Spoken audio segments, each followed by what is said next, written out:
This video is part of an online course of multivariable calculus, and I'm going to talk about line integrals of vector fields. So let me start by giving you a recall of the line integrals. Line integrals, or just better to say curve integrals, is the integral of a function f of xy ds over a curve c. Okay, so the graph would be something like this. We have x-axis, y-axis, and then z-axis. We have a function of two variables, for example, and then we have the curve c like this. Okay, and then we want to basically find the area over the curve c that is bounded above by the graph f. Okay, so to do that we need to parameterize the curve c in terms of t, so x of t, y of t. Since the curve is basically just one-dimensional object that lives in here in three-dimensional space, then we just need one parameter t, and I can say that t is between, for example, t1 to t2, and I can say that I'm gonna have the integral from t1 to t2. I'm gonna plug in my parameterization into the function, and then ds would be the formula for speed, okay, which is what? Which is dx dt square. I'm gonna take a derivative of the first coordinate of my parameterization, and then plus dy dt square, and then dt. Let me move everything a little bit so that I have more space. Okay, and then dt. Okay, so everything that we need to do is to parameterize the curve c, plug in the parameterization into the function, and change ds into the speed. So this is basically the speed if r of t is the parameterization. Very good. If we have a function of even three variables, the integral over the curve c would be the same thing. We need to parameterize the curve c, and now our parameterization is x of t, y of t, and then z of t between t1 and t2. And I'm gonna plug in my parameterization into the function, and then formula for the speed, which is dx dt squared dy dt squared plus dz dt squared dt. This is basically a long recall of line integrals. But now one applications of the line integrals, one useful, I can say, applications of the integral is to find the work done by a vector field. Vector field such as the vector field f. Okay, so let me graph what we have: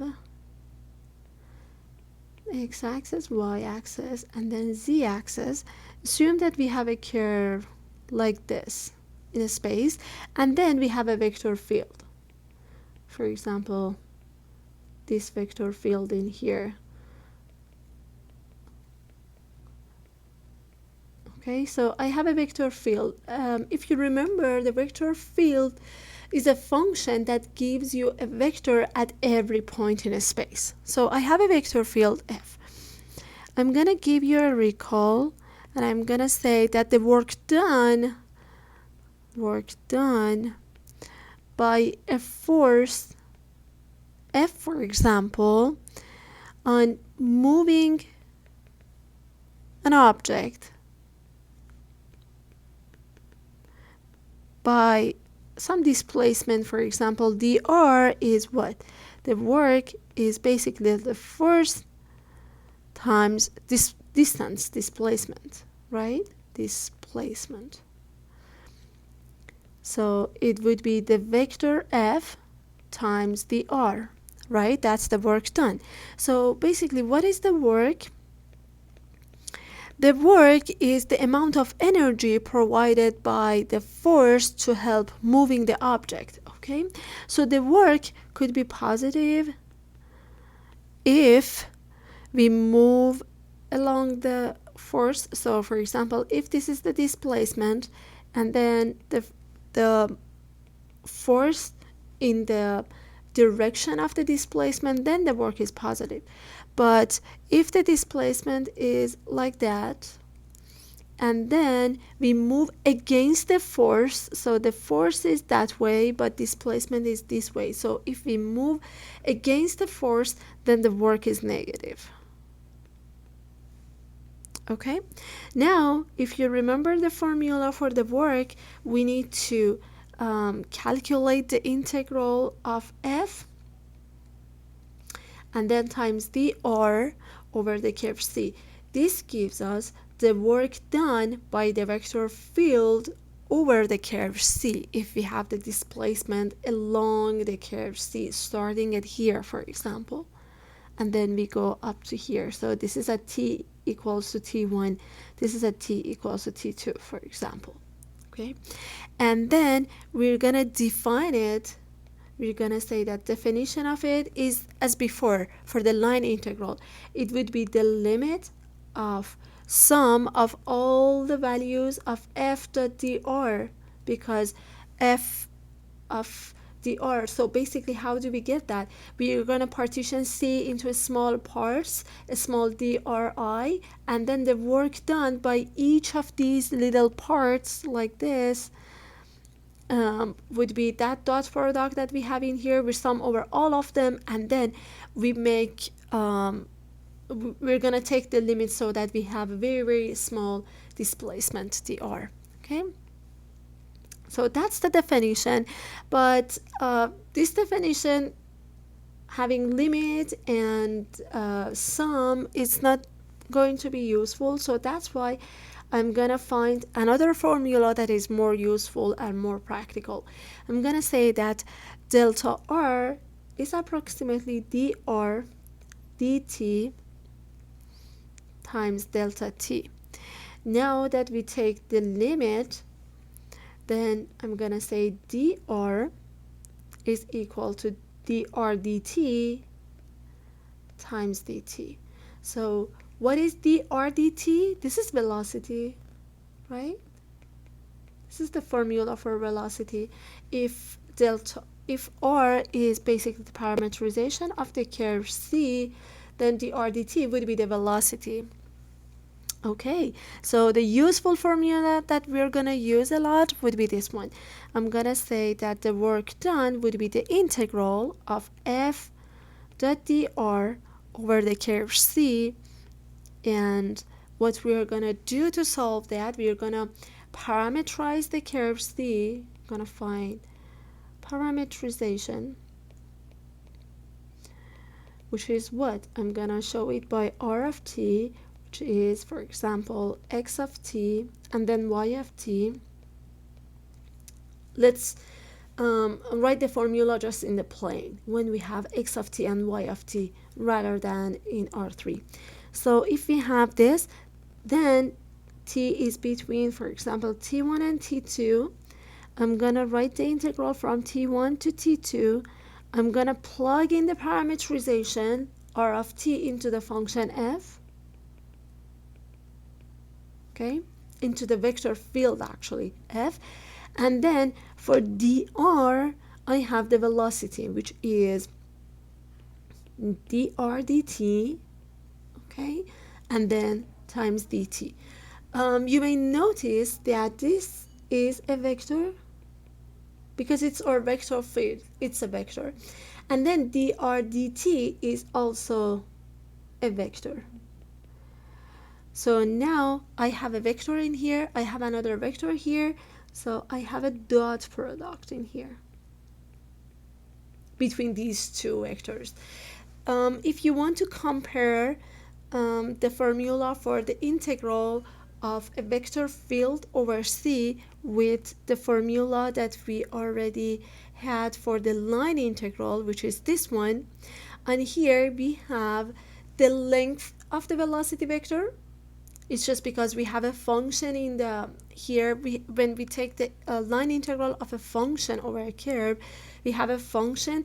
That's why instead of velocity I have the length of the velocity, because we need a function. We cannot put a vector in here.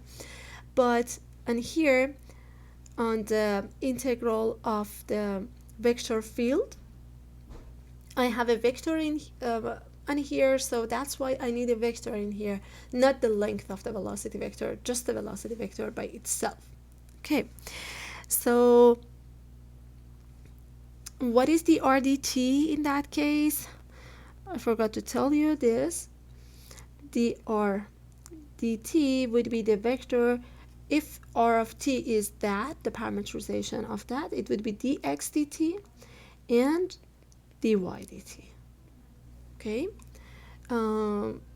so I think that's all I wanted to say, except let's look at our shape in here.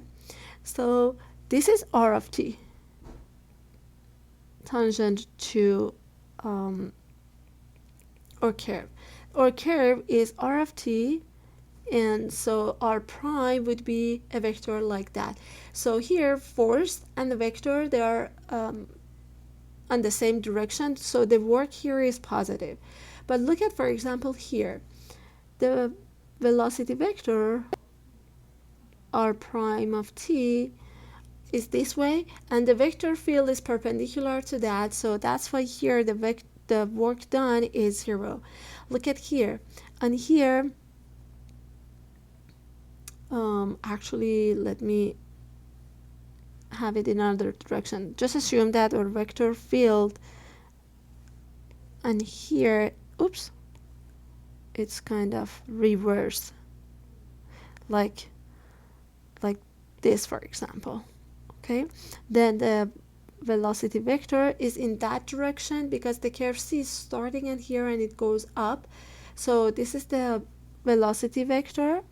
And now look at here, the velocity vector and the vector field are against of each other. That's why the work done here is negative. Okay, now let me go over one example here. Example is this. What is the work done by this vector field F, which is equal to negative yi plus xj along the curve C with x equals to t, y equals to t squared, and t between 0 and 1. Okay, so the work is the integral of f dr over the curve C, and then parametric equation of the curve C is given. So we just use that parameterization. We have the bounds. Let me show you to you the formula, and then f is right there is negative y. Let me write equation of f. Actually, I can write it like that. So f is the vector notation negative y and then x, and then the curve C is t and then t squared. Okay, so dr would be derivative of the first coordinate with respect to t is 1. Derivative of this one with respect to t is just 2t. Okay, now plug in the parameterization into f is equal to negative t squared, because y is equal to t squared, you see, and then x is equal to t. So I have the vector negative t squared and t dot product. I have a vector 1 2t, that's the velocity vector that we have in here, and then dt. This is the RDT actually. Okay, so let me find the dot product in here. This is actually the dot product of these two vectors, the vector field f and the parameterization of c, derivative of that, the velocity vector. So I get what? Negative t squared times 1 plus 2t times t dt. So this is from 0 to 1, negative t squared plus 2t squared dt. So 0 to 1, it is t squared dt, so the answer is t cubed over 3 from 0 to 1, which is 1/3. Okay, that's the work done along this curve. Okay, there's also another way to write the work done or the integral over a vector field. So I'm gonna give you a note. Okay, so another way to write this, another way is like that. So you see the integral of f dot dr over the curve c.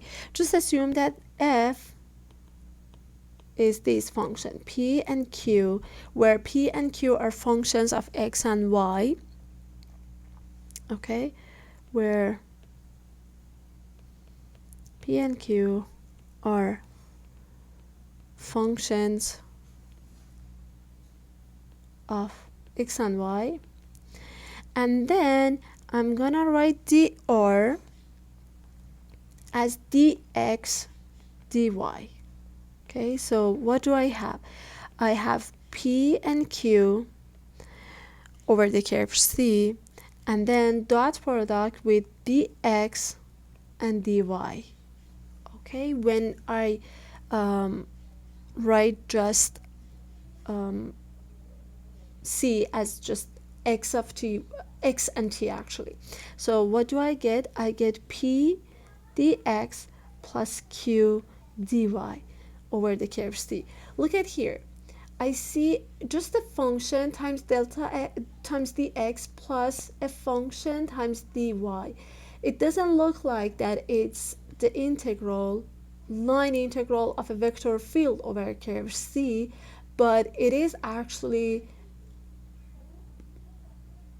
the integral of a vector field over the curve c. You see where your vector field is just p and q. Okay, so in that case we need to parameterize c. We're gonna plug in the parameterization into p, and then dx would be x prime of t, the first coordinate of my parameterization derivative of that dt, and then we're gonna plug in the parameterization into q, and then dy would be just y prime of t dt. It's the same as before, but whenever that you see this notation, just pay attention that this notation is also the same as the line integral over the vector field. Let me give you an example. Look at the previous example. When we have the integral of negative y dx plus x dy over the curve c, where the curve c is t and then t square. Okay, t between 0 and 1. What do you think? Okay, it doesn't look like that it's a line integral of a function because we add two things, two functions, and it doesn't look like the vector field, but it is actually the line integral over a vector field, because our vector field is just the vector field negative y and x, and then dot product with dx and then dy. Okay, so this is basically dr. This is our function vector field f. Okay, we're gonna solve this one. We're gonna solve this one as before, and then we're just gonna plug in our parameterization into here. We have the integral from 0 to 1. For negative y, I get negative t squared. For dx would be x prime of t dt. So x prime is just 1 dt. So I just get a 1 dt. So this is that, plus the integral from 0 to 1, x is just t, dy is just y prime of t dt, okay, which is y prime is 2t dt, okay, so this is t times 2t times dt, and now I get negative t cubed over 3 from 0 to 1 plus, this is actually 2 t square, so this is 2 over 3 t cubed from 0 to 1, so I get negative 1/3 plus I just get a 2/3, so I get 1 over 3. This is the same question as before, okay. Just one small note is that I'm gonna give you a note.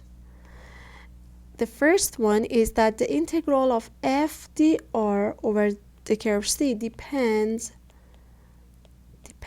only on the curve c, not the chosen parameterization,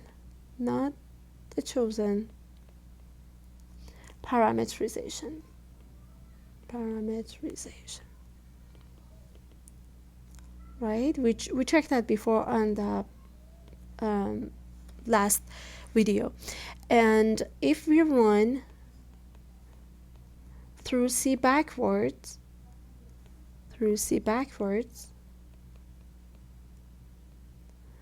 we're gonna call it negative C, and the work changes, and the integral of f the dr over negative c is actually negative the integral of f dr over the curve c, okay.